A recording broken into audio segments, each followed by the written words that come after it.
in Hawaii and around the world. Tonight, we talk with promoter Ed Francis and his son Russ Francis about their days in and out of the ring when wrestling ruled. When he arrived in the islands back in 1961, promoter Ed Francis pioneered a style of wrestling that had never been seen before. Yeah, I remember I used to go to Las Vegas every year. All the promoters in the entire world would come there. And they'd always say, well, we saw some of your tapes and there's too much showmanship in this. So pretty soon, after a couple of years, everyone was trying to do the same thing. Francis recalls an infamous moment in local wrestling history, the riot of 1961 at the Civic Auditorium.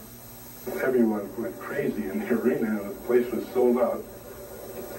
And they started attacking me, they started attacking everybody there, trying to get to Curtis. When people start to riot, that's a tragedy of wrestling because they're very close to the point of it all the time.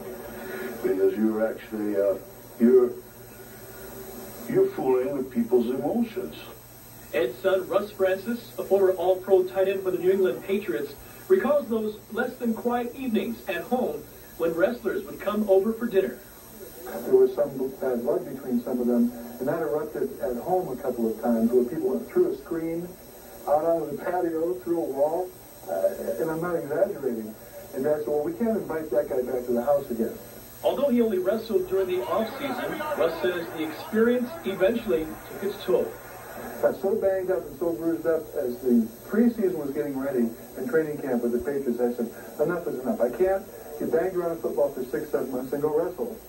So I quit. Looking back now, Francis says his dad and those involved in the 50th State Wrestling were well ahead of their time. The sport really became a culture, and it was a great culture to grow up in. It became a way of life for all of us. Tomorrow night, we'll talk with two of Hawaii's giants of the wrestling world, Curtis the Bull Iaukea, you heard from him briefly, and also Don Muraco, the first guy that we all called The Rock. All right. Looking at that picture, that black and white picture you had of Curtis in the ring with Nicky Bockwinkel. Bockwinkel. Yeah. We'll talk about Nick Bockwinkel as well.